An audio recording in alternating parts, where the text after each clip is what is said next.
"Fly this helicopter and I'll marry you." Those were the words that came out of Victoria Sterling's mouth with the same contempt she reserved for trash on the sidewalk.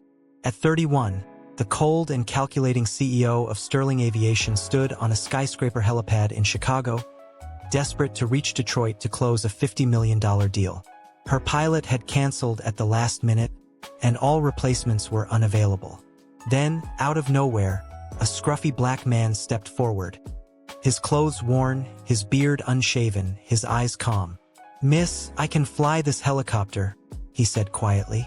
His name was Marcus Thompson, 35, a man who looked like he hadn't eaten a proper meal in days. Victoria's assistants burst into laughter.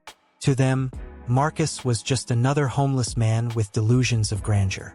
"If you can get this helicopter off the ground and take me to Detroit safely," Victoria sneered, "I'll marry you." It was meant as a cruel joke. But Marcus simply nodded. "I accept," he said, walking calmly toward the aircraft. To everyone's shock, the helicopter roared to life with flawless precision. Marcus handled the controls like a seasoned professional. Victoria, silent and pale, realized this man wasn't who he appeared to be. "Where the hell did you learn to do this?" she shouted over the engine noise. "Places a person like you would never need to know about," Marcus replied. What she didn't know was that Marcus wasn't on that terrace by chance. He had been watching her for months. 3 years earlier, he had been Captain Marcus Thompson, chief pilot for Chicago's Emergency Medical Transport Unit. A hero who flew rescue missions and saved lives. Until the night everything fell apart. Victoria Sterling had been his passenger after a car accident, only slightly injured but demanding priority care. Another patient, an 8-year-old child, was dying. Marcus had followed medical ethics and prioritized the child. Furious, Victoria used her power to destroy him, fabricating allegations, bribing officials, and having him fired. His career, family, and dignity vanished. He became homeless, surviving on scraps, but he never forgot her face. For 3 years, he planned quietly, waiting for the perfect moment to make her face justice. That day on the helipad, Victoria unknowingly walked straight into his trap. The helicopter she had forced him to fly was overdue for maintenance by 3 months, sabotaged to fail. But Marcus's military instincts saved them both. Later that night, he met with Anna Rodriguez, a former investigator who had gathered undeniable evidence of Victoria's corruption. Forged safety documents, bribery records, and proof that she had tried to get him killed.